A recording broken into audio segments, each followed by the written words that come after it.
কোন দিন হায়াত শেষ হয়ে যাবে বলা যায় না, হায়াতের কোনো গ্যারান্টি নাই।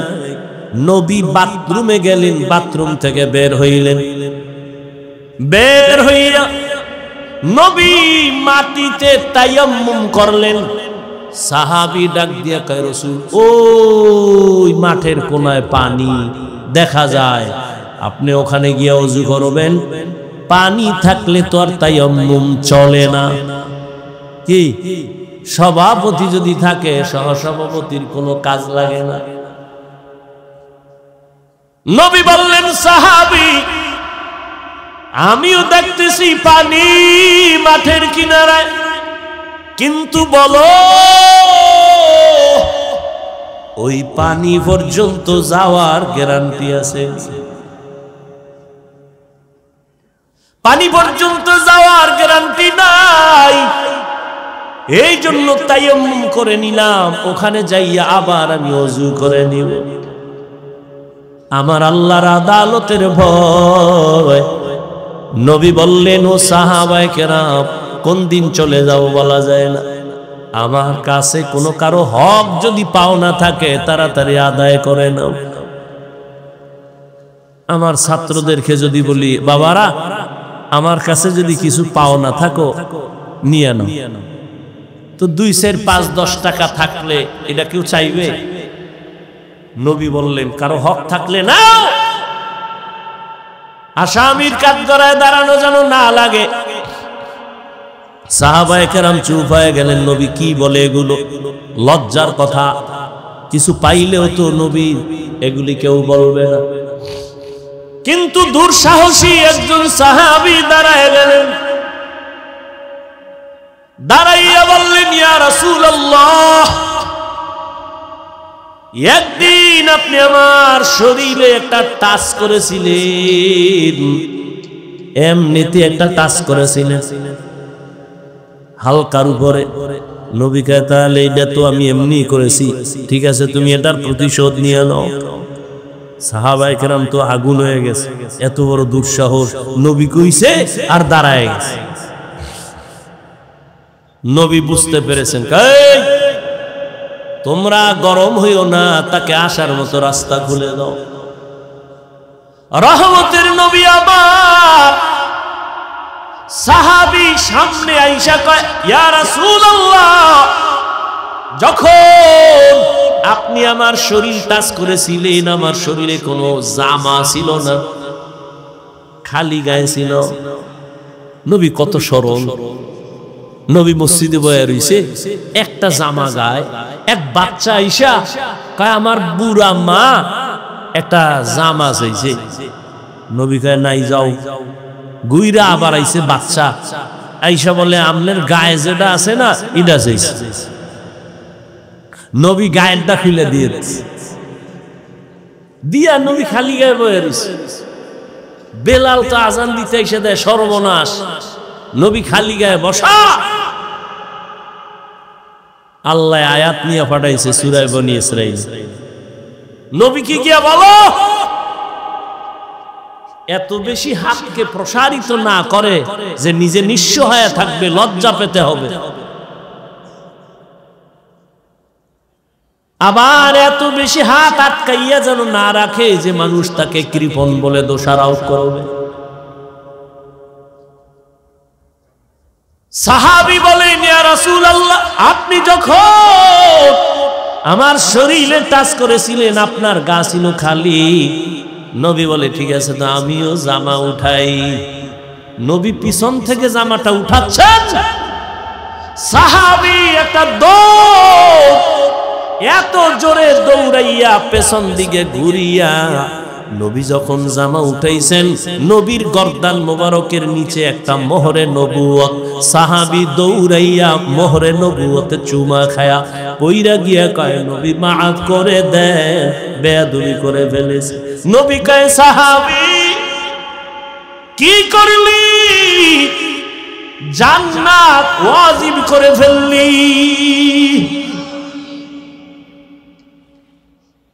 জান্নাত ওয়াজিব করে ফেলেছো, মোহরে নবুয়তে চুমো দিয়েছো। রহমতের নবী আমার, তার হাতে গড়া সাহাবী আবু বকর, নবী নাই, খেলাফতের দায়িত্বে আবু বকর বসে আছে। আল্লাহর আযাবের ভয়, আদালতে হিসাবের ভয়। নবী বলেন আমার হুজরার পাশেই তো মসজিদে নববী, আমি এশার নামাজ পড়ে ঘুমাই, আমার চোখ বন্ধ, আমার অন্তর ঘুমায় না। রাতের গভীরে হঠাৎ আমার কানে আওয়াজ আসছে, কে যেন মসজিদের ভেতরে কাঁদে রাতের আধারে গভীরে। আমি ঘুম ভেঙ্গে গেল, আমি উইঠা নিচে নামলাম, বের হইয়া দেখলাম এই গভীর রাতে মসজিদের মধ্যে কেন কান্নার আওয়াজ, কে কোন বিপদে আছে। আমি তাকাইয়া দেখি জান্নাতের 1 নাম্বার সাহাবী আবু বকর নামাজে দাঁড়ায় কাঁদতেছে। নামাজ শেষ, আমি জিজ্ঞাসা করলাম আবু বকর গভীর রাতে আপনি নামাজে দাঁড়ায় কেন কাঁদেন? আবু বকর বলেন ইয়া রাসূলুল্লাহ, আল্লাহর আদালতে দাঁড়াইয়া হিসাব দেওয়ার ভয় আমি নামাজে কান্না করেছি। অথচ তার আমল কত সুন্দর, ইখলাস কত সুন্দর, তেলাওয়াত কত সুন্দর, নামাজ কত সুন্দর, তাকওয়া কত সুন্দর। এরপরেও যদি তারা কান্না করে, তাদের তুলনায় তো আমাদের কোনো নামাজ নাই, কোনো ইখলাস নাই, তাকওয়া নাই, আমল নাই, ঈমানও নাই, কিছুই নাই তাদের হিসাবে। আমাদের তো গলায় রশি লাগায় কান্না করা দরকার, অথচ আমাদের চোখে পানি নাই, কেউ কান্না করলে তাও দেখতে পারি না। বড় দুঃখ। খেলাফতে আবু বকর আছেন, রাষ্ট্র পরিচালনা করেন। বিবি সাহেব একদিন বললেন, ও খলিফাতুল মুসলিমিন, আমার বৃষ্টি খাইতে মনে চায়। দেখেন আল্লাহর ভয়ে চান্দাবাজার ধান্দাবাজেরা দেশটারে নাপাক করে ফেলেছ। চান্দাবাজি আর ধান্দাবাজি করে এদের থেকে উলামায়ে কেরাম হাতে নিতে হবে এই রাজনীতির ময়দানকে পবিত্র করার জন্য। কারণ নাপাক মানুষের দিমাগ দিয়া কোনোদিন নাপাক পবিত্র জমিনকে পাক করা যায় না, অপবিত্র জমিনকে পাক করা যায় না। এখানে পবিত্র মেধা লাগবে, আল্লাহর ভয় লাগবে। আর আপনারা নাক টেনে ঘুমান দেশ স্বাধীন। দেশ স্বাধীন হলে চট্টগ্রামে আইনজীবীর গলায় ছুরি চালায় কারা? কিসের স্বাধীন? মুসলমান স্বাধীন বলে নাক টেনে ঘুমাবে ওই দিন যেদিন ইসলামের স্বাধীন হবে। মুসলমান তো নিশ্চিন্তে স্বাধীন বলে ঘুমাবে সেদিন এদেশের জমিনে কোরআনের বয়ান করবে উলামায়ে কেরাম, সুদখোর বেনামাজির থেকে অনুমতি লাগবে না যেদিন। এদেশের মানুষ দিব্যি আরামে ঘুমাবে নিশ্চিন্তে সেদিন এদেশের মসজিদ আর মাদ্রাসার কমিটিতে সুদখোর বেনামাজি থাকবে না যেদিন। তুমি এখানে স্বাধীন স্বাধীন বলো, আর ঢাকার শহরে মহিলারা সাংবাদিক সম্মেলন করে আর বলে আমগো দেহ ব্যবসার অধিকার আবার ফেরত চাই। কাফনের কাপড় নিয়ে রেডি থাকো, আবার যুদ্ধ হবে, আবার ডাক আসবে, আবার আন্দোলন হবে জালেমের বিরুদ্ধে। মুসলমানের আন্দোলন একবার না বারবার, মুসলমান জীবন একবার দেয় না বারবার দেয় জালেমের বিরুদ্ধে। আল্লাহ সবাইকে হেদায়েত দান করুন। কার পিছনে ঘুরো, কার পিছনে ঘুরে দাড়ি কেটেছো, কার পেছনে ঘুরে নামাজ ছেড়েছো, সে তোমার আপন বন্ধু না। স্বার্থে আঘাত লাগলে সদস্য দল থেকে সদস্য পদের নাম কাটবে না, কল্লা কেটে ফেলবে। আল্লাহ হেদায়েত দান করুন। মানুষের ব্রেনকে আইওয়াশ করে রাখছে। ধর্ম আর রাজনীতি আলাদা। রাসূল রাষ্ট্র চালান নাই, আলাদা কেন? সুলাইমান নবী গোটা দুনিয়া চালাইছেন, চালান নাই? ইউসুফ নবী মিশরের অর্থমন্ত্রী ছিলেন, ছিলেন না? এ ঘটনা কোরআনে নাই? কেন বলেন ইসলামে রাজনীতি নাই, কোরআনে রাজনীতি নাই? হ্যাঁ, আপনার চান্দাবাজি আর ধান্দাবাজি ইসলামে নাই। ইসলামে কি আছে? মালিক যেই প্লেটে খাবে গোলাম একই প্লেটে খাবে। ইসলাম কি বলে? কর্মচারী কাজ করবে, ঘাম ঝরার আগে বেতন দিয়ে দাও। আবু বকর রাষ্ট্র পরিচালনা করেন, বিবি বলে মিষ্টি খাইতে মনে চায়। আবু বকর বলেন, ও বিবি ক্ষমা করে দাও, মিষ্টি খাওয়ানোর মতো আমার কাছে টাকা নেই। পুরা রাষ্ট্র চালায়। বিবি চুপ হয়ে গেছেন। কিছুদিন পর আবু বকর সিদ্দিক রাদিয়াল্লাহু তাআলা আনহুর স্ত্রী কিছু টাকা হাতে দিয়া বললেন, ও খলিফাতুল মুসলিমিন, আপনার কাছে টাকা নাই বলেছেন, আমি আলাদা কিছু টাকা দিয়েছি, এ দিয়া মিষ্টি এনে দেন। আবু বকর কয়, এই টাকা পাইছো কই? আমনে কইবেন নি বউ টাকা দিলে কই পাইছো? আমনে কইবেন এটি জিজ্ঞানোর দরকার নেই, চুরি করে আইনে দিল শুকর হাজার বার। বলবেন তোমাকে ধন্যবাদ, মাঝে মাঝে আরো আইনো, চুরি করে হলো আনবা, কোনো তোমার টেনশন নাই। আর আবু বকর বলে, ওই বিবি, এই যে টাকা তুমি দিয়েছো কোথায় পেয়েছো? আল্লাহর ভয় কাকে বলে দেখেন। বিবি বলে, আপনি যে মাসে মাসে বেতন নেন না, ওই বেতনের টাকা থেকে আমি কিছু ধরে ধরে এটা জমাইছি। আবু বকর কি বলে, তাহলে তো বুঝলাম আমার বেতনের অংশ থেকে এই টাকাগুলো না হলেও সংসার চলে, তো আগামী মাস থেকে আমি এই টাকা কমায় নেব বেতন থেকে। এর নাম তাকওয়া, এর নাম আল্লাহর ভয়। হর কে দারত খৌফে হকদার দি মদগম, জান্নাতুল মাওয়া দেহদ উরা মাকাম। আবু বকর জান্নাতের সার্টিফিকেট পাইছেন। নবী বলেন, জান্নাতের সার্টিফিকেট পাইয়া আবার কাঁদেন কেন? আবু বকর বলেন, ইয়া রাসূলুল্লাহ, আপনিই তো হাসরের কঠিন বয়ান করেছেন, হাসরের ময়দান বড় ভয়ঙ্কর হবে। ওই দিন সব নারী আর পুরুষেরা উলঙ্গ দাঁড়াবে, সূর্য মাথার উপরে নেমে আসবে, জমিন হবে তামা, জাহান্নামের আগুনের গরম। ওদিকে আমার আল্লাহ রাগান্বিত আওয়াজ দিবেন, লিমানিল মুলকুল ইয়াউম লিল্লাহিল ওয়াহিদিল কাহ্হার। আল্লাহ এতটা রাগান্বিত আওয়াজ দিবেন যে হাসরের ময়দানটা থরথর করে কেঁপে উঠবে। আবু বকর বলেন, ইয়া রাসূলুল্লাহ, নবীরা পর্যন্ত কান্না করবেন সেই দিন, আপনিই বয়ান করেছেন। হাসরের ময়দানের ভয়ঙ্কর হালাত দেখে যে নবীদের গুনাহ নাই তারাও কাঁদবেন। মুসা নবী কাঁদবেন, ঈসা নবী কাঁদবেন, ইব্রাহিম নবী কাঁদবেন, আদম নবী কান্না করবেন। উম্মতেরা পাগলের মতো দৌড়াবে, সুপারিশের জন্য কোন নবী সুপারিশ করবেন না। ও রহমতের নবী, আপনিই বয়ান করেছেন।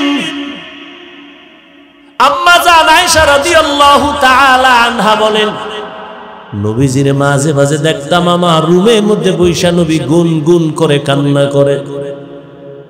আমি আয়েশা, 6 বছরে আমার নবীজির সাথে বিয়া হলো, 9 বছর বয়সে আমি নবীর ঘরে আসলাম। আমার 18 বছর যখন বয়স হয় নবী দুনিয়া থেকে চলে গেলে, আমি নবীরে কান্না করতে দেখলে ভয় পাইতাম, আমার এই অল্প বয়সের কারণে না জানি কোনো বেয়াদবি হয়ে যায়। আমি বারবার জিজ্ঞাসা করতাম, উভয়ের নবী, আপনি আমার রুমে বৈশা কেন কাঁদেন? নবী বলেন, ও আয়েশা, আমি 2টা কারণে বেশি বেশি কান্না করি। আমার জীবনের একটা অধ্যায় ছিল বড় কান্নার অধ্যায়, দুঃখের অধ্যায়, তুমি দেখো না এর আয়েশা। আমার মক্কার মানুষ আমার আরামে ঘুমাইতে দেয় নাই, আমার চতুর্দিক থেকে আক্রমণ, আমার শরীরের মধ্যে পাথর মেরে রক্ত ঝরাইছে। আমার হাঁটার পথে কাটা দিত। ওই সময় আমার ওই কঠিন দুঃখের সময় আমার আপন একজন সহধর্মিণী ছিল খাদিজা। ওই খাদিজার কথা যখন আমার মনে পড়ে চোখের পানি ধরে রাখতে পারি না রে আয়েশা। খাদিজার কথা মনে পড়লে চোখের পানি চলে আসে। হাসরের মাঠের কথা যখন মনে হয় আমি চোখের পানি ধরে রাখতে পারি। কিয়ামতের ময়দানে আমার মাওলা এত রাগান্বিত হবে, ওই দিন আমার উম্মতের কি উপায়? নবীরাও কান্না শুরু করবেন, আমার উম্মতের কি উপায় হবে? ঈসা নবীও কাঁদবেন, মুসা নবীও কাঁদবেন, বড় বড় জলিল কদর পয়গম্বরেরা কান্না করবেন। আম্মা জান আয়েশা বলতেন, কি হালাত তুই কিয়ামতে? নবী বলেন, আয়েশা সর্বশেষ উম্মতগুলো আমারে তালাশ করবে। আম্মা জান বলেন, নবী আপনাকে কই পাইবে উম্মতেরা? নবী বলেন, আয়েশা আমি আমার মাওলার কুদরতের সামনে মাকামে মাহমুদে সিজদায় পড়ে কান্না করব। নবীরা কাঁদবেন আর বলবেন, আল্লাহ আমার উপায় কি হবে? আর আমি মুহাম্মদ কান্না করে একবারও নিজের কথা বলবো না, আমি বারবার বলবো, আল্লাহ আমার উম্মতের বাঁচাও, আমার উম্মতের বাঁচাও, আমার উম্মত যেন জাহান্নামে না যায়। আমার উম্মত যদি জাহান্নামে যায় আমি জান্নাতে যাব না। আমার কান্না দেখে আমার আল্লাহ বলবেন, ও নবী কাঁদবেন না, আপনি মাথা উঁচু করেন, উম্মত গুলো ধরে ধরে জান্নাতের দিকে নিয়ে যায়। আমি আমার উম্মত গুলো বেছে বেছে জান্নাতের দিকে হাউজে কাউসারের কিনারায় নিয়ে দাঁড় করাবো। আম্মা জান আয়েশা বলেন, ইয়া রাসূলুল্লাহ, কোটি কোটি কোটি মানুষের ভেতরে উম্মতের চিনবেন কি করে?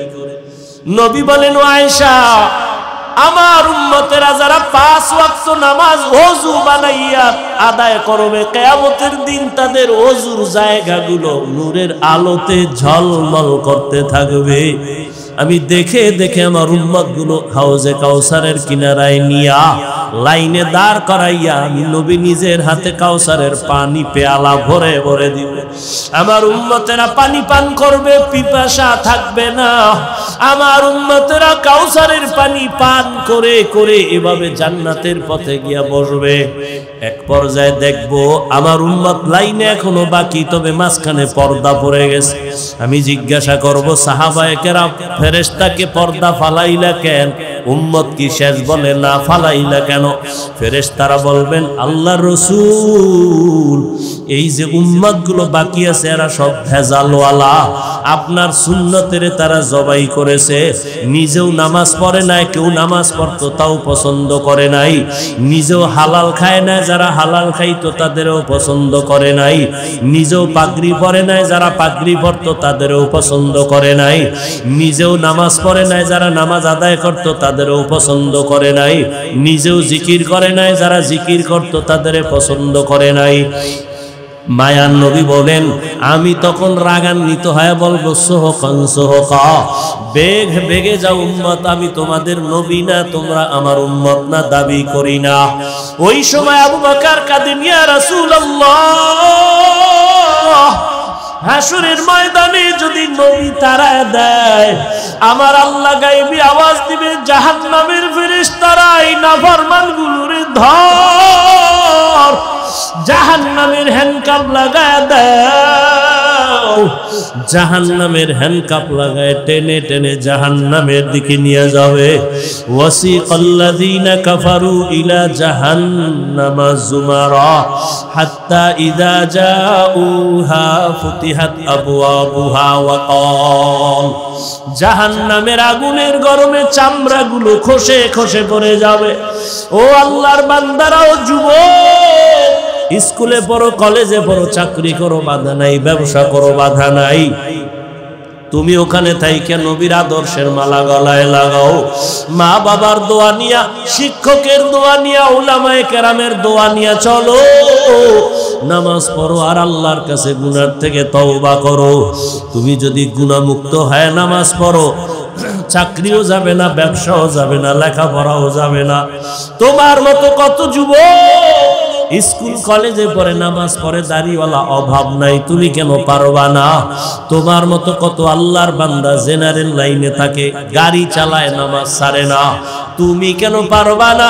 তোমার মতো কত গোলাম চাকরি করে, RAB, army, police, BDR, OC, DC, SP, doctor, professor, engineer, বলো তুমি কেন নামাজ পড়তে পারবা না?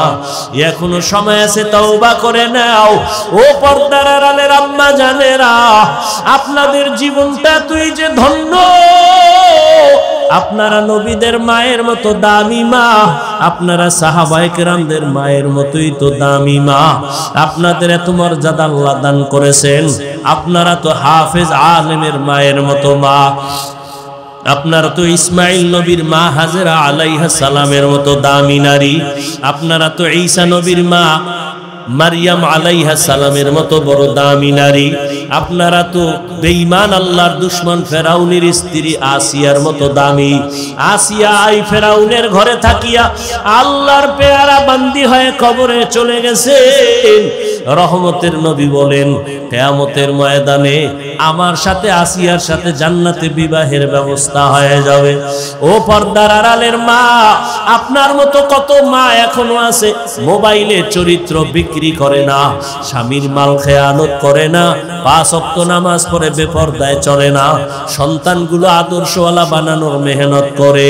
এরে আম্মা জানেরা, আপনারা যদি চেষ্টা করতেন, স্বামীর মাল হেফাজত করতেন, আল্লাহর কাছে নামাজ পড়ে দোয়া করতেন, আর বলতেন স্বামী আমার নামাজ পড়ো আর হালাল ভাবে কামাই করো, হারাম টাকা খেয়ে আমাদের রক্ত নাপাক করতে চাই না, সন্তানের রক্ত নাপাক করব না।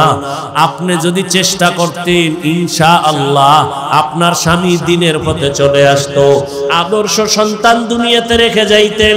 ডাক্তার হইয়াও সন্তান কোরআন তেলাওয়াত করে মায়ের জন্য দোয়া করতে ভুলতো না। এখনো সময় আছে, তওবা করেন। ও পর্দার আড়ালের মা, জীবনে আর বেপরদায় চলবেন না, নামাজ ছাড়বেন না, স্বামীর মালের খেয়ানত করবেন না, মোবাইলে সময় নষ্ট করবেন না। ও আমার কলিজার যুবক, এখনো সময় আছে, তওবা করে নাও। আল্লাহর আযাবের ভয় অন্তরে জমা করো। জীবনে আর কোনোদিন দাড়ি কাটবা না, নামাজ ছাড়বা না, বেপরদায় চলবা না। মা বাবার নেক দোয়া নিয়া বেয়াদবির থেকে বেঁচে থাকবা, শিক্ষকের দোয়া নিয়ে চলবা, উলামায়ে কেরামের দোয়া নিয়ে চলবা, নবীর তরিকা মেনে চলবা। তওবা করার মতো যদি কারো অন্তর তৈরি হয়, মুনাফিকি যদি অন্তরে না থাকে, দুর্বলতা না থাকে, তওবার নিয়ত যাদের অন্তরে আছে, দুটো হাত আল্লাহকে দেখাইয়া দাও।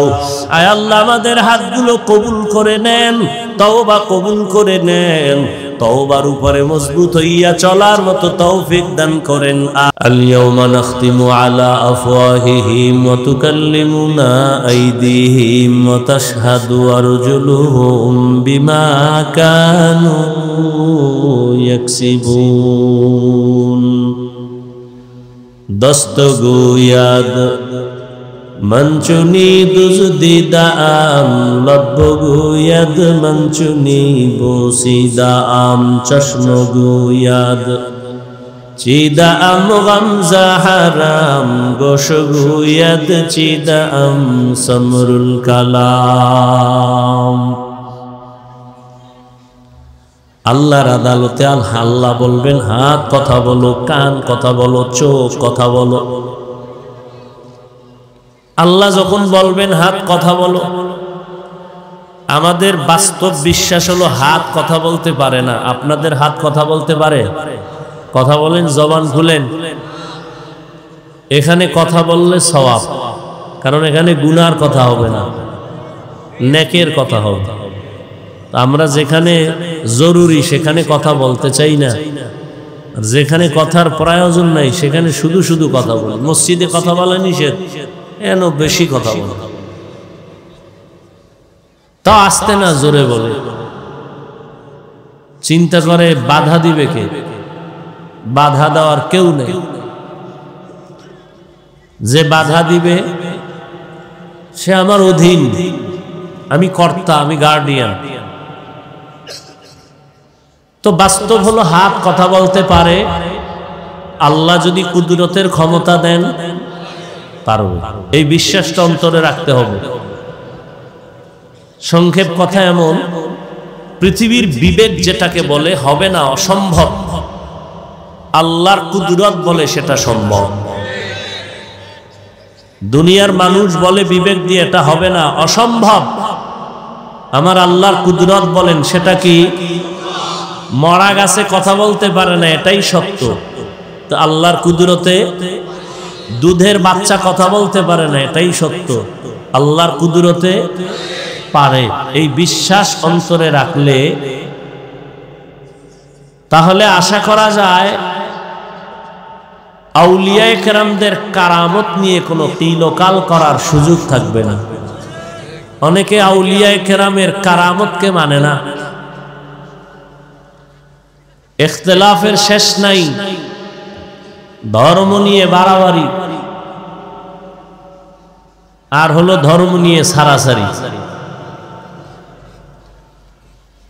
আল্লাহ সব ভাইকে সহি বুঝ দান করেন। পাথর কথা বলতে পারে না, আল্লাহর কুদরতে পারে। মরা খেজুর গাছ নবীজির সাথে কথা বলেছেন।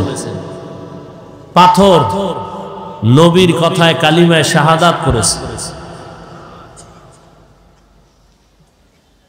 এটা অলৌকিক একটা পাওয়া, আল্লাহ দেন, বান্দার এখানে কোনো হাত নাই।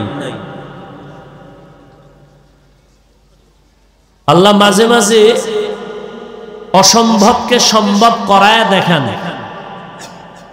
কখনো ডাইরেক্ট, কখনো ইনডাইরেক্ট, কখনো সরাসরি, কখনো কোনো মাধ্যমে।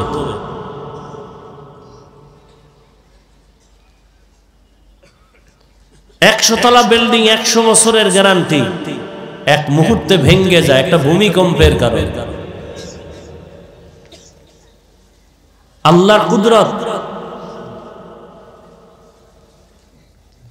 আবার কোন আল্লাহর কুদরতি অস্বাভাবিক কিছু ক্ষমতা আল্লাহ পাক তার প্রিয় বান্দাদের দ্বারা দেখান। বান্দা দেখায় না, কে দেখান? আল্লাহ দেখান তার প্রিয় বান্দাদের দ্বারা। পৃথিবীতে আল্লাহর সব থেকে প্রিয় বান্দা আম্বিয়ায়ে কেরাম, এরপরে আউলিয়ায়ে কেরাম, ওলি আউলিয়া।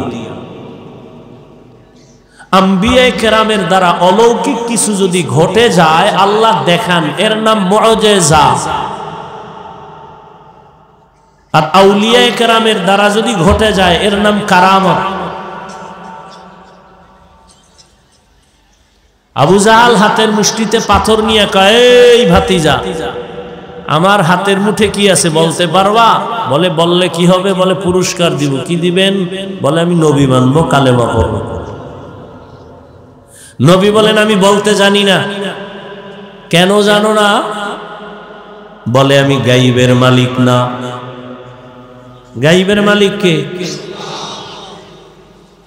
قُلْ لَا يَعْلَمُ مَنْ فِي السَّمَاوَاتِ وَالْأَرْضِ الْغَيْبَ إِلَّا اللَّهُ। হে নবী, আপনি বলে দেন, আসমানের বাসিন্দারা কেউ গায়েব জানে না, জমিনের বাসিন্দারা কেউ গায়েব জানে না। একমাত্র গায়েবের ইলম আছে আল্লাহর, আর কারো নাই। নবী বলেন, আমি বলতে জানি না চাচা। তবে নবী এখানে আওয়াজ দিলেন, এই চাচার হাতে কি আছো, একটু আওয়াজ দাও। সাথে সাথে আবু জাহালের হাতের পাথরগুলো কালিমা পড়া শুরু করলো। আরো আস্তে করে বলে, মুসলমানের একটা আওয়াজ বাতিল ভণ্ডদের জন্য একটা আতঙ্ক। আবু জাহাল পাথরগুলো মাটির মধ্যে ফেলে কয়, ভাতিজা, তুমি এত বড় জাদু কও? পাথর কথা বলতে পারে না। আল্লাহ বলাইছেন নি কার মাধ্যমে? বলেন, নবীর মাধ্যমে। এর নাম মুআজিজা। নদীর মধ্যে পানি নাই বহু বছর, শুকনা নদী, একজন আল্লাহর ওলির কাছে আসলেন, আল্লাহর ওলি একটা চিঠি লিখলেন, বললেন চিঠিটা নদীর মধ্যে ফেলে দাও। লোকেরা গিয়া নদীর মধ্যে চিঠি ফেলে দেওয়া মাত্র শুকনা নদীতে পানির জোয়ার শুরু হয়ে গেল। এটা কোনো নবীর দ্বারা হয় নাই, একজন ওলির দ্বারা হয়েছে। দীর্ঘ বছর পানি নাই নদীর মধ্যে, একটা চিঠি লেখা সাইরা দিছে, পানি শুরু হয়েছে। এটা একটা, আপনারা তো সুবহানাল্লাহ বলছেন, কত লোক বলবে এটা কি গাঞ্জাখুরি কথা? শুকনা নদীতে একটা চিঠি লেখা সাইরা দিছে, পানির জোয়ার, এটা কেমন কথা? আচ্ছা বলো তো, এই কামটা ঘটাইল কে? দাঁড়ান, কাম একজনে বলে কাজটা কে ঘটাইলো, তো একজনে কয় কাজটা ঘটাইছে সর্বনাই পিশাব। কত দলিল ছাড়া কাফের, হতেই পারে না। এটা চিঠি লেখা নদীর মধ্যে ফেলবে আর পানির জোয়ার হবে, এটা কেমনে হয়? না না না না, সর্বনাই না। কারা করছে? কয় ঘটনাটা ঘটাইছে দেওবন্দি। কয় তারা মিনি কাফের, পুরানা। না দেওবন্দিও না, তো কে গড়াইলো? কয় তাবলিগলারা। কয় এরা মূর্খ, এটা অসম্ভব না। কয় না না, আমরা ভুল বলছি। তাই কে গড়াইছে? কয় এবার টানো, ইতিহাস টানো। টানতে টানতে টানতে টানতে গিয়ে দেখি এই ঘটনাটা ঘটাইছেন হযরত ওমরের চিঠি। সুবহানাল্লাহ। কার মাধ্যমে ঘটছে এটা? ওমর চিঠি লেখছেন, শুকনা নদীর মধ্যে ফেলে দিছে, পানির জোয়ার শুরু হয়ে গেছে। এইবার আস্তাগফিরুল্লাহ নাউজুবিল্লাহর পার্টিরা কি বলবে? ঘটনা তো ওমর ঘটায় দিছেন। ওমর তো নবী না, ওমর তো সাহাবী, আহলুল্লাহ, ওলিয়ে কামেল। এর নাম কারামত। বিশ্বাস করলে মুমিন, অবিশ্বাস করলে বেঈমান।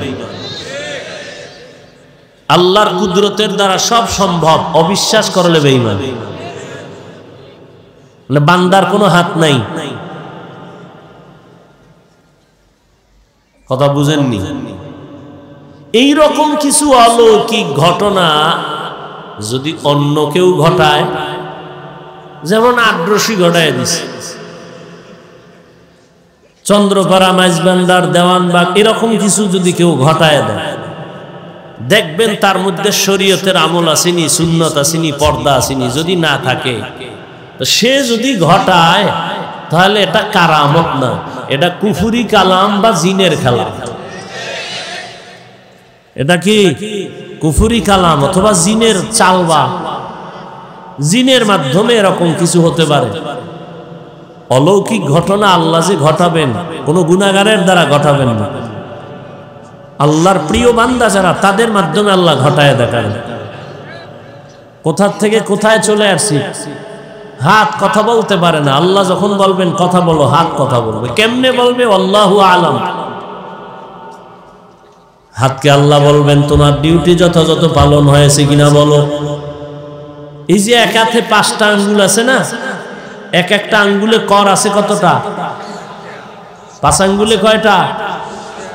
এগুলো আল্লাহ অনর্থক বানান নাই।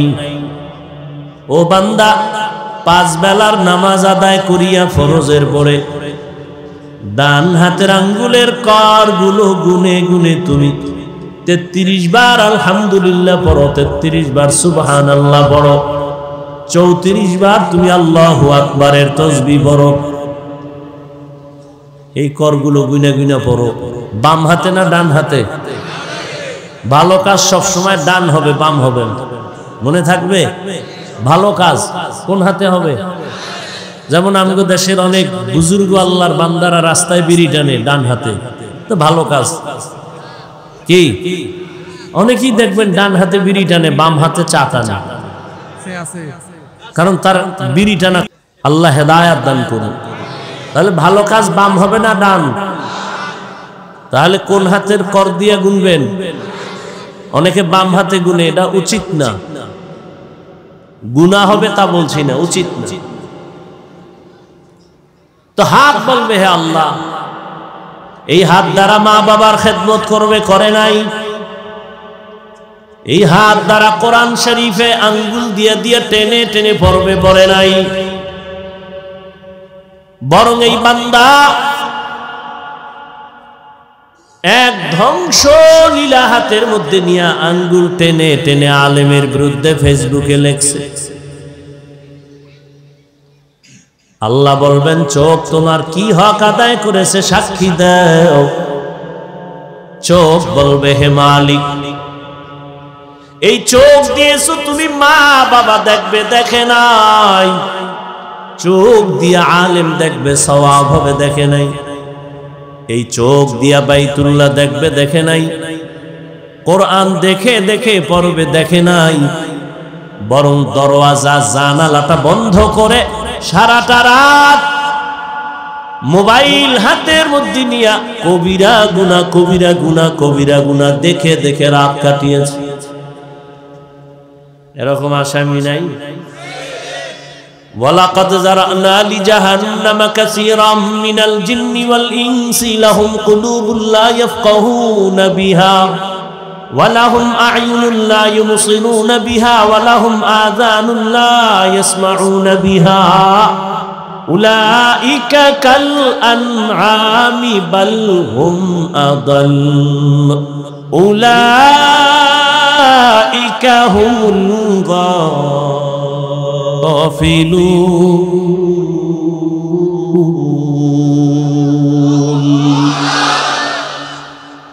আল্লাহ তাআলা 9 পারা সূরা আরাফে বলেন, অধিকাংশ মানুষ জাহান্নামে যাবে, কারণ আমি তাদেরকে ভাবার মতো কলব দিছি, ভাবে না।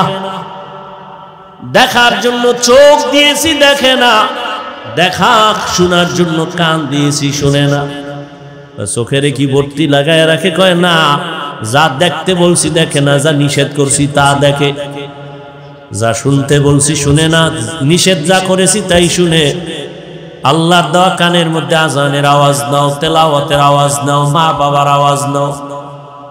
বান্দা সব বন্ধ করে অল টাইম কানের মধ্যে গানের তার লাগায় গান শুনতে শুনতে ঘুমায় গেছে। এরে যুবক, সারাটা রাত মোবাইলের গুনাহ দেখে দেখে চেহারাটা নষ্ট করেছো। যেই চেহারাটা 40 বছর পর্যন্ত কোনোদিন নষ্ট হবে না, উজ্জ্বলতা যাবে না, মাত্র 25 থেকে 30 বছর পর্যন্ত বয়সে তোমার চেহারা নষ্ট হয়ে গেছে। কয়েল জ্বলে, কয়েল মনে হয় গন্ধ আসে কেন?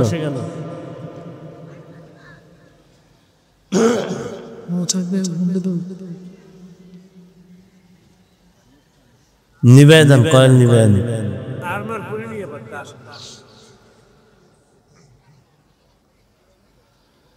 এরে আমার আল্লাহর বান্দা,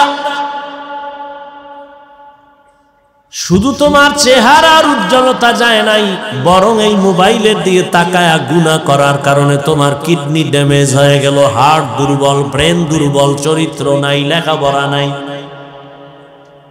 তোমার মধ্যে আছে বলতে কিচ্ছু নাই, আছে একটা রুহু, এটা চলে গেলে তুমিও নেই। হুজুরেরা বলে কানে ঢুকে না, মানতেও চাও না। গোটা দুনিয়ার চিকিৎসা বিজ্ঞানীরা গুগলে সার্চ দাও, এখন লেখো টাচ মোবাইলে শরীরের কি কি অঙ্গের ক্ষতি হয়। টাচ মোবাইলের কারণে চোখের পাওয়ার থাকে না, কানের পাওয়ার থাকে না, হার্ট দুর্বল হয়, ব্রেন দুর্বল হয়, চরিত্র তো নাই। নিজ হাতে জীবনটাকে নষ্ট করে সরে যুবক। এই একটা মোবাইলকে কেন্দ্র করে মায়ের সাথে কত বেয়াদবি করেছো, বাবার সাথে কত বেয়াদবি। এই মোবাইলটাকে কেন্দ্র করে শিক্ষকের সাথে কত বেয়াদবি, আলেমের সাথে কত বেয়াদবি। এই মোবাইলকে কেন্দ্র করে কত সন্তান মা বাবার টাকা চুরি করেছো। আল্লাহ হেদায়েত দান করুন। এরে আল্লাহর গোলাম,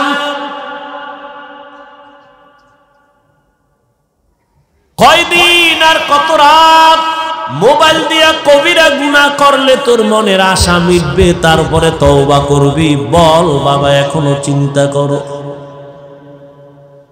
আল্লাহ যদি তোমারে 60 বছর হায়াত দেয়, 30 বছর চলে গেছে আর বাকি হায়াত থাকতে হবে পঙ্গু হইয়া।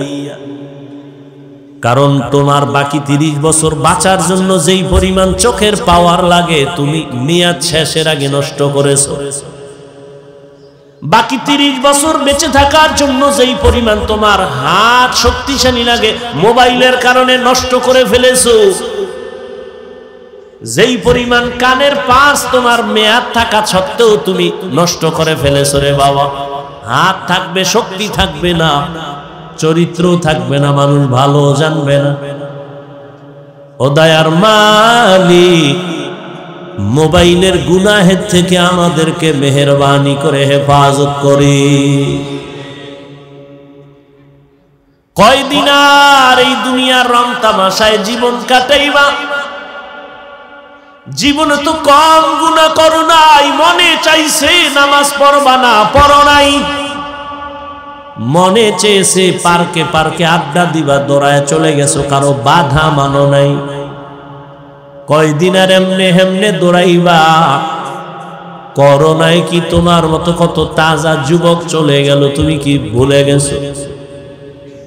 ছাত্র জনতার বৈষম্য বিরোধী আন্দোলনে কত যুবকের তাজা লাশ, ডেঙ্গুতে কত যুবক। এমন একটা দিন নাই যে যুবকের লাশের কোনো খবর নাই। আর কত পার্কে পার্কে দৌড়াইলে তোমার মনের আশা মিটবে, তারপরে তওবা করবা? ও আমার কলিজার বাবা, আর কত গুনাহ করলে তোমার মনের আশা মিটবে, তারপরে তওবা করবা? এবং এটাও ভাবো হায়াতের আর বাকি আছে কতদিন। জিন্দেগি মে বন্দগি তু কর নাহি, জিন্দেগি মে বন্দগি তু কর নাহি, जिंदगी बे बंदगी शर्मिंदा है, जिंदगी बे बंदगी शर्मिंदा है। यहाँ हम सब मुसाफिर दिल ना लगा, अहले दिल की नजर से रूह करता जा,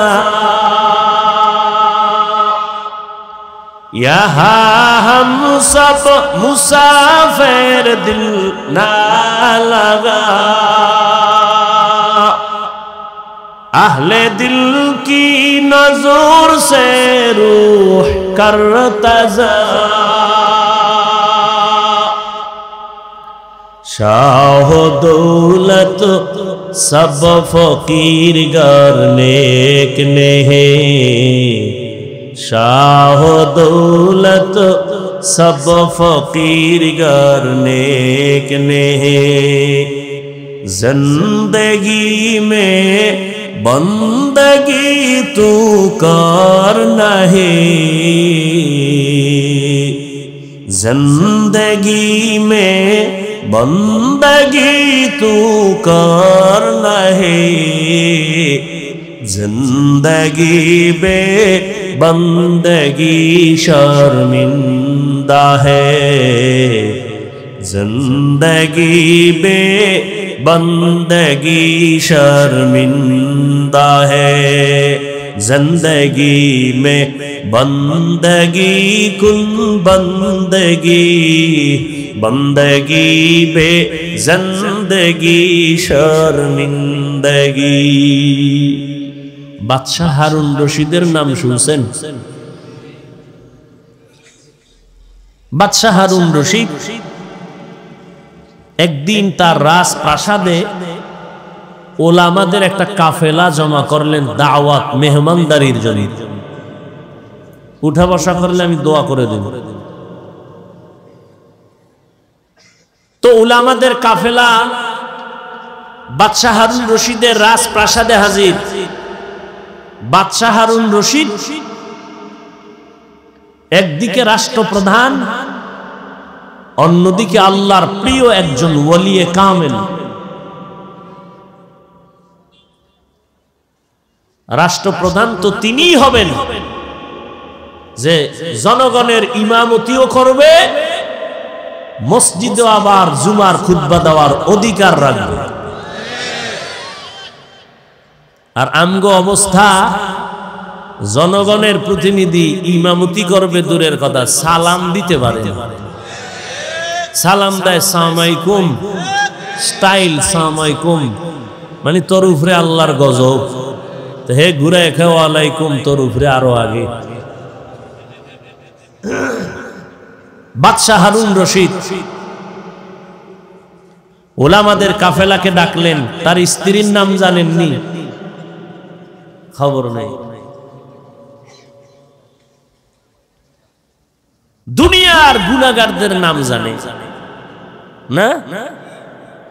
দুনিয়ার মধ্যে শ্রেষ্ঠ নায়িকা সুন্দরীকে এ নামও, হ্যাঁ এ নামও জানে। তাফসীরের একটা অংশ। আল্লাহ হেদায়েত দান করুন।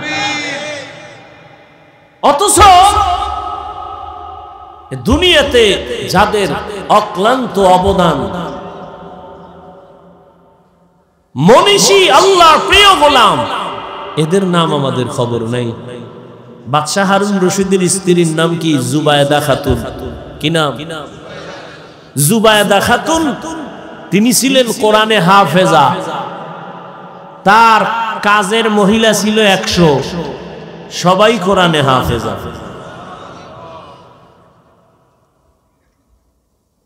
যাই হোক, ওদিকে আমি যাব না।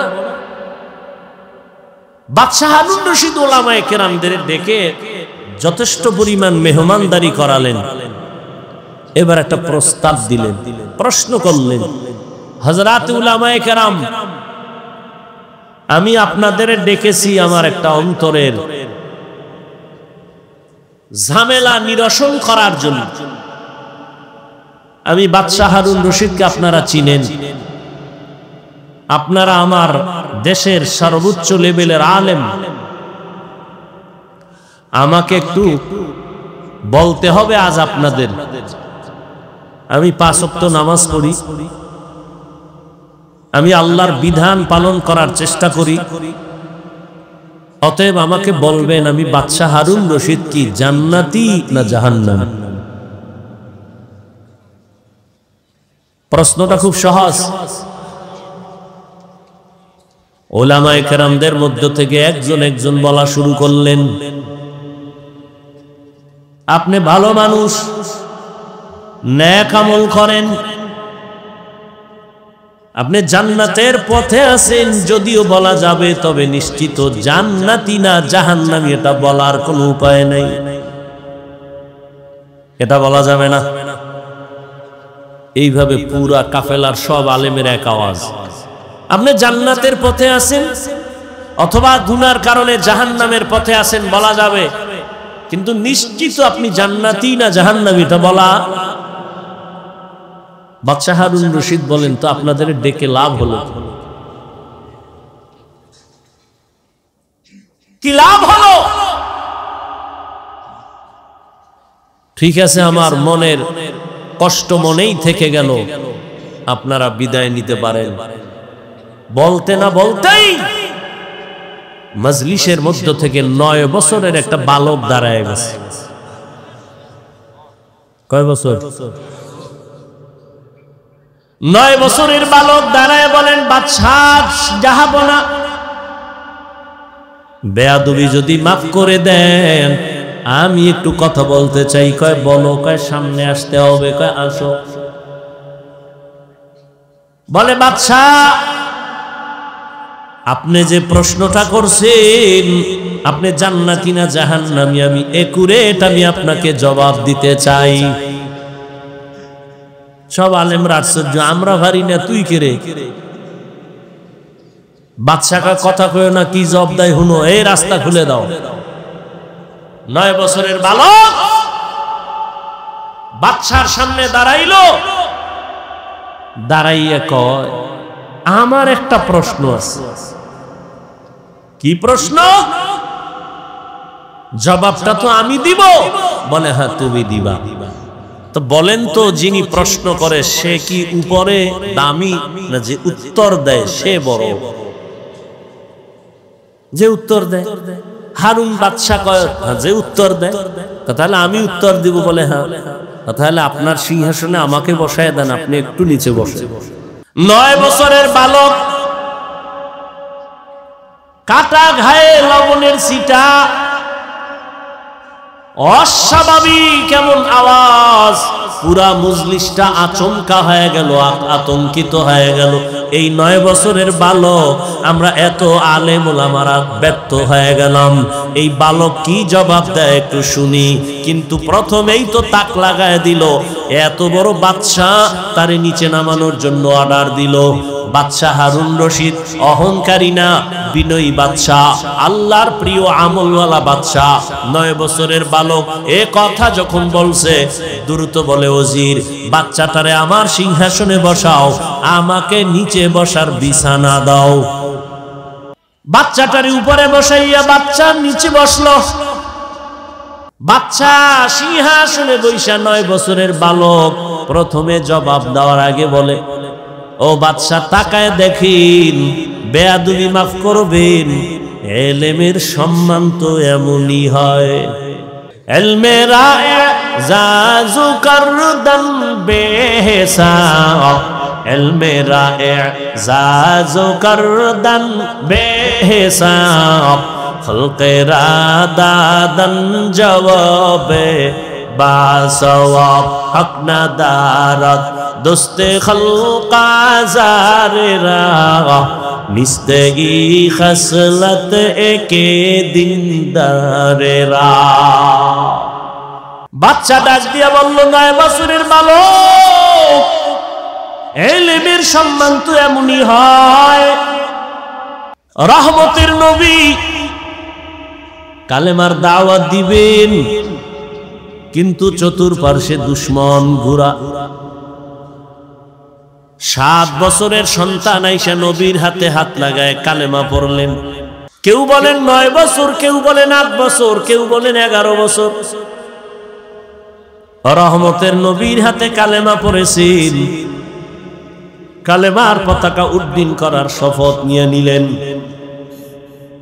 রহমতের নবী বললেন, এরে সন্তান, এতদিন তুমি ছিলা আমার চাচাতো ভাই, এখন তুমি আমার সাহাবী। আল্লাহ যদি কপাল খুলে দেন, কিছুদিন পরেই এই সন্তান হবে রাসূলের জামাতা। বলতে পারেন কে? হযরত আলী রাদিয়াল্লাহু তাআলা আনহু। হযরত আলী 7 থেকে 11 বছরের বয়সে নবীর হাতে হাত লাগাইলেন।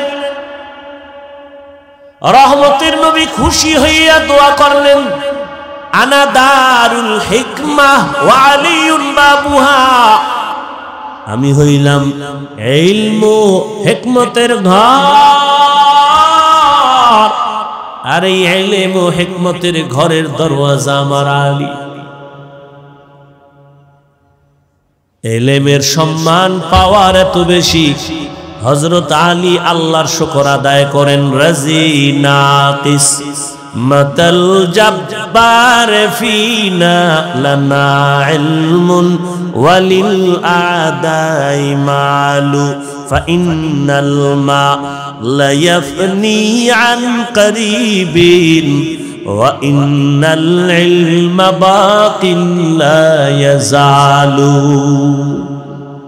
হযরত আলী বলেন, ও আল্লাহ তোমার শুকর আদায় করি, সম্মানের চেয়ারে বসার জন্য দুই জিনিসের একটা লাগে, হয়তো শিক্ষাগত যোগ্যতা ইলম দরকার, না হয় টাকা দরকার, মাল দরকার।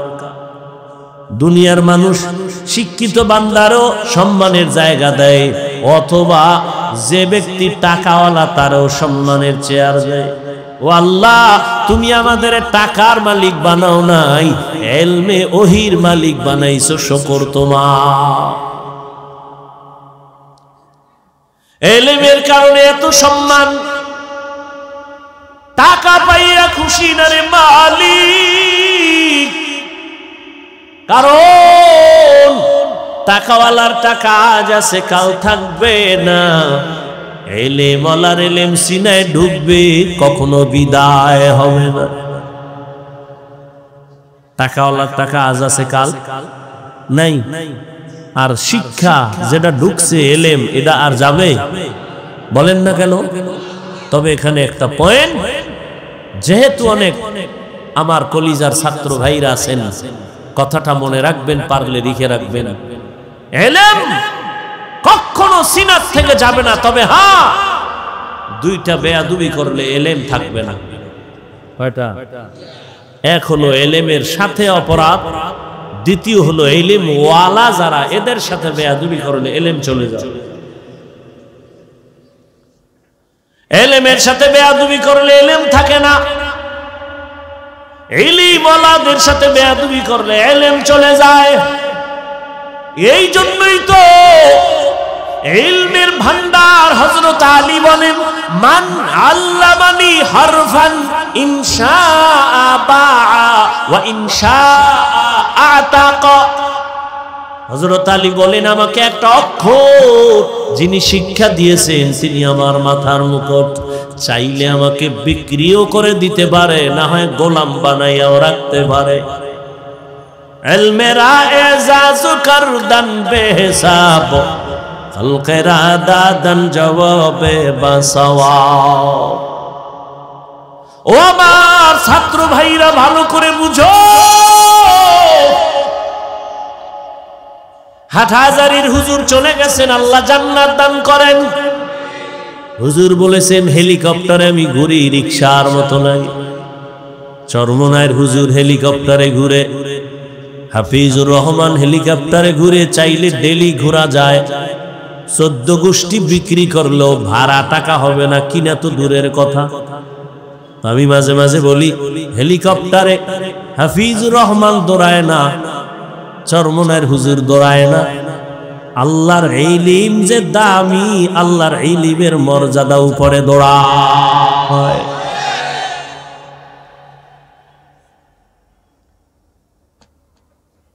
ও আমার ছাত্র ভাই ভালো করে শুনো, ইলম কিন্তু দুই লাইনের ইলম আছে, একটা হলো ইলমে শয়তানি, আর একটা হলো ইলমে রহমানি। শয়তানি ইলম যখন আসবে, তোমার অহংকার বাড়বে, কিবির বাড়বে, হাসাদ বাড়বে, আমি ভাব ক্রমান্বয়ে তোমার ইলম তোমাকে বেয়াদব বানায় দিবে। এই জন্যই তো জগতের শ্রেষ্ঠ ইলমওয়ালা রহমতের নবী বারবার দোয়া করতেন, আল্লাহুম্মা ইন্নী আসআলুকা ইলমান নাফিআ।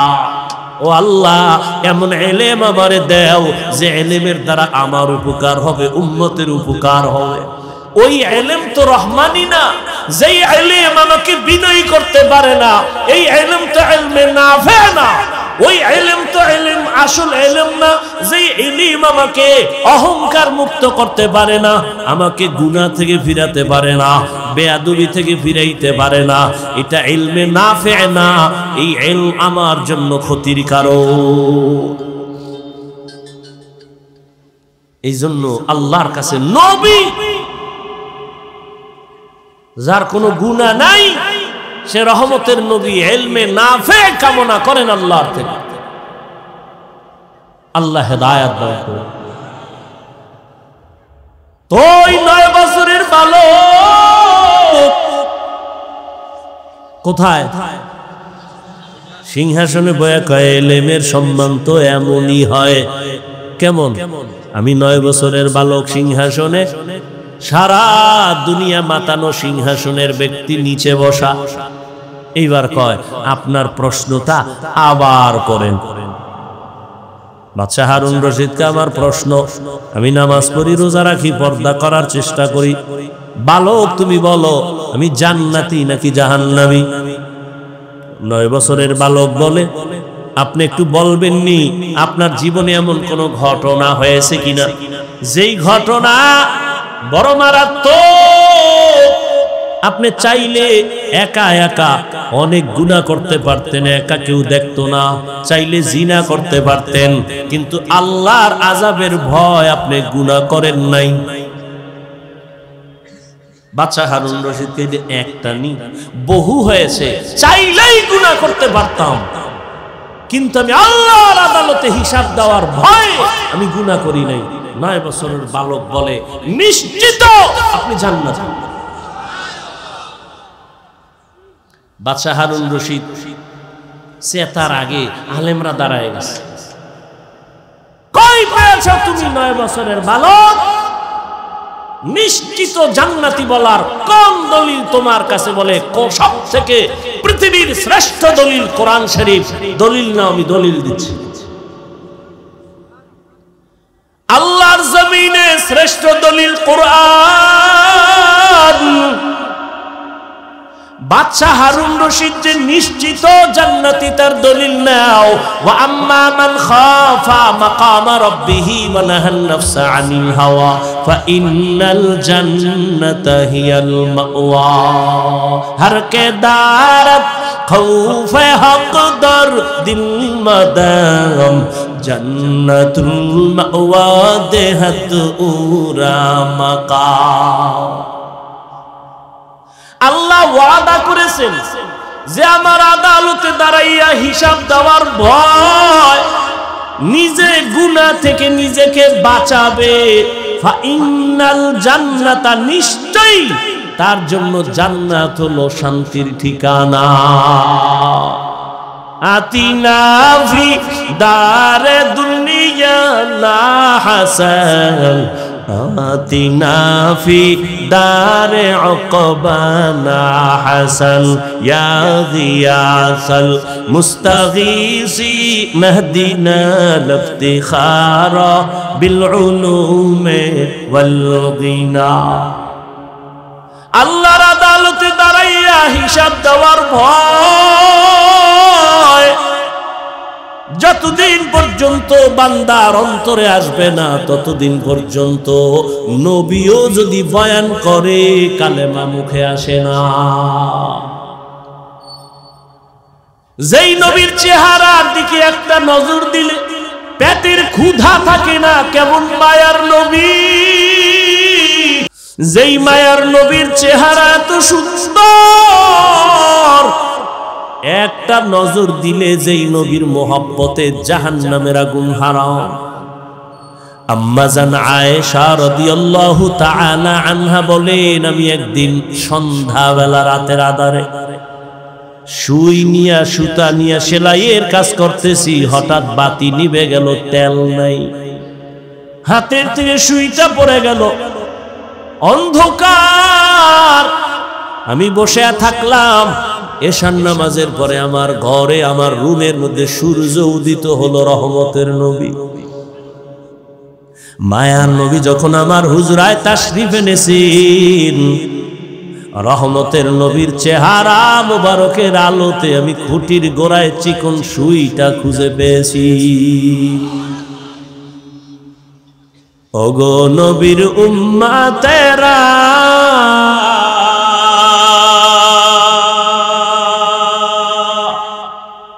ওই আজি দিশাহারা, কোরআন হাদিসের চলো যখন যাহা চায় মনে,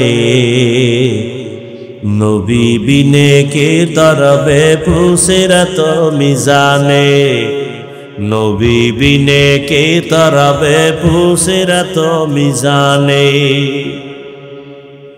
উম্মতের কান্ডারি নবী কাঁদেছেন উম্মতের লাগি, এখনো কাঁদেন নবীজি শুয়ে মদিনার পানে।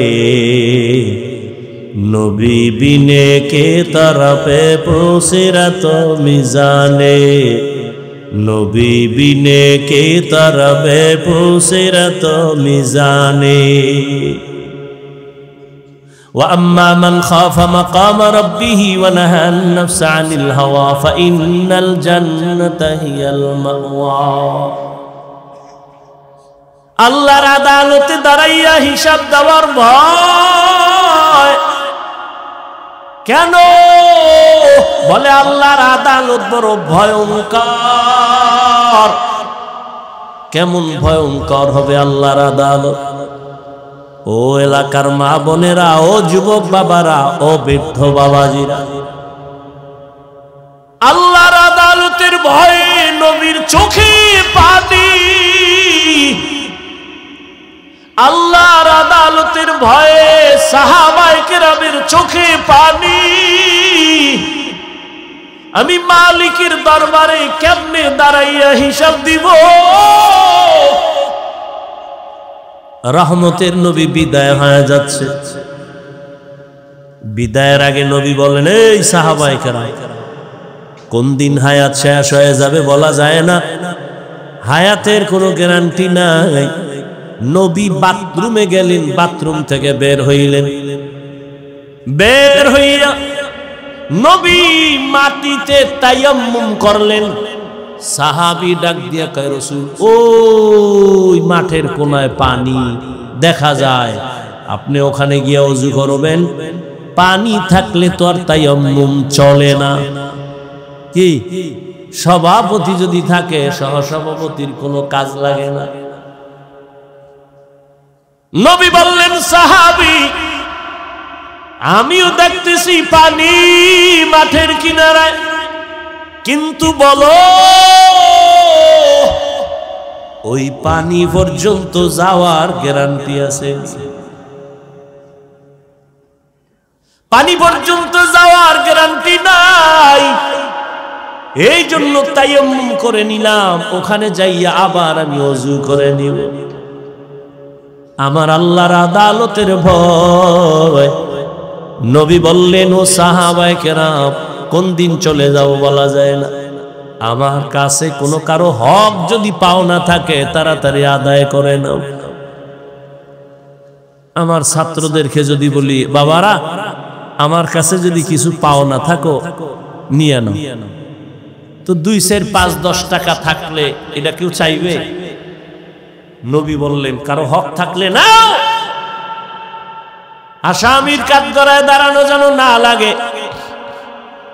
সাহাবায়ে কেরাম চুপ হয়ে গেলেন। নবী কি বলে এগুলো? লজ্জার কথা। কিছু পাইলেও তো নবী এগুলি কেউ বলবে না। কিন্তু দুঃসাহসী একজন সাহাবী দাঁড়ায় গেলেন, দাঁড়াইয়া বললেন, ইয়া রাসূলুল্লাহ, একদিন আপনি আমার শরীরে একটা টাচ করেছিলেন, এমনিতে একটা টাচ করেছিলেন হালকার উপরে। নবী কয়, তাহলে এটা তো আমি এমনি করেছি, ঠিক আছে, তুমি এটার প্রতিশোধ নিয়ে নাও। সাহাবায়ে কেরাম তো আগুন হয়ে গেছে, এত বড় দুঃসাহস। নবী কইছে আর দাঁড়ায় গেছে। নবী বুঝতে পেরেছেন, তোমরা গরম হইও না, তাকে আসার মতো রাস্তা খুলে দাও। রহমতের নবী আবার সাহাবী সামনে আইসা কয়, ইয়া রাসূলুল্লাহ, যখন আপনি আমার শরীর টাচ করেছিলেন, আমার শরীরে কোনো জামা ছিল না, খালি গায়ে ছিল। নবী কত সরল। নবী মসজিদে বয়া রইছে, একটা জামা গায়ে। এক বাচ্চা আইসা কয়, আমার বুড়া মা একটা জামা চাইছে। নবী কয়, নাই, যাও। গুইরা আবার আইছে বাচ্চা, আইসা বলে, আপনার গায়ে যেটা আছে না, এটা চাইছে। নবী গায়েরটা খুলে দিয়েছে, দিয়া নবী খালি গায়ে বয়ে রয়েছে। বেলাল তো আজান দিতে এসে দেয়, সর্বনাশ, নবী খালি গায়ে বসা। আল্লাহ আয়াত নিয়ে পাঠাইছে সূরা বনী ইসরাঈল, নবী কি গিয়া বলো, এত বেশি হাতকে প্রসারিত না করে যে নিজে নিঃস্ব হয়ে থাকবে, লজ্জা পেতে হবে। আবার এত বেশি হাত আটকাইয়া যেন না রাখে যে মানুষ তাকে কৃপণ বলে দোষারোপ করবে। সাহাবী বলেন, ইয়া রাসূলুল্লাহ, আপনি যখন আমার শরীরে টাচ করেছিলেন আপনার গা ছিল খালি। নবী বলে, ঠিক আছে, তো আমিও জামা উঠাই। নবী পিছন থেকে জামাটা উঠাচ্ছেন, সাহাবী একটা দৌড়, এত জোরে দৌড়াইয়া পেছন দিকে ঘুরিয়া নবী যখন জামা উঠাইছেন, নবীর গর্দান মোবারকের নিচে একটা মোহরে নবুয়ত। সাহাবী দৌড়াইয়া মোহরে নবুয়তে চুমা খায়া পইরা গিয়া কয়, নবী মাফ করে দেন, বেয়াদবি করে ফেলেছে। নবী কয়, সাহাবী কি করলি, জান্নাত ওয়াজিব করে ফেললি।